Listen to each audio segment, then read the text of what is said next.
ஆமா, நம்ம சிதம்பரம் நடராஜர் கோயில் ஆருத்ரா தேர் திருவிழா என்னென்ன திருவிழா வரப்போகுதுன்னு தெரியுமா உனக்கு?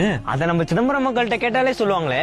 1ஆம் நாள் ஆருட்டி கொடியேற்றம், 2ஆம் நாள் சந்திராவை வாகன வீதி உலா, 3ஆம் நாள் தங்க வாகன வீதி உலா, 4ஆம் நாள் வெள்ளி பூத வாகனம், 5ஆம் நாள் வெள்ளி தேர்வடைச்சான், 6ஆம் நாள் வெள்ளி யானை வாகனம், 7ஆம் நாள் தங்க கைலாச வாகனம் வீதி உலா, 8ஆம் நாள் பிச்சாண்டவர் வீதி உலா, 9ஆம் நாள் மார்கழி ஆருத்ரா தேர் திருவிழா, 10ஆம் நாள் மார்கழி ஆருத்ர தரிசனம், 11ஆம் நாள் முத்து பல்லாக்கு வீதி உலா. இதைத் தொடர்ந்து மிக நீண்ட காலத்திற்கு பிறகு 12ஆம் நாள் சிதம்பரம் ஞானப்பிரகாசம் குளத்தில் மார்கழி தெப்போற்சவமும் நடக்க இருக்குது. பார்க்கவே கண்கொள்ளா காட்சியா இருக்கக்கூடிய இந்த தெப்போற்சவத்துல மறக்காம நீங்களும் வந்து கலந்துக்கோங்க. மார்கழி ஆருத்ரா தேர் திருவிழாவுக்கும் மார்கழி ஆருத்ரா தரிசனத்துக்கும் வெளியூர்கள்ல இருந்து ஏராளமான சிவபக்தர்கள் பொதுமக்கள் வர இருக்கிறதுனால நீங்க உங்களை பாதுகாப்பா பாத்துக்கிட்டு மறக்காம வந்து சாமியை தரிசனம் பண்ணிட்டு போங்க. சிதம்பரம் நடராஜர் தேர் திருவிழாவுக்கு வந்திருக்கீங்களா இல்லையன்றத கமெண்ட் பண்ணிட்டு இந்த வீடியோவை உங்க ஃப்ரெண்ட்ஸுங்களுக்கு ஷேர் பண்ணி விடுங்க.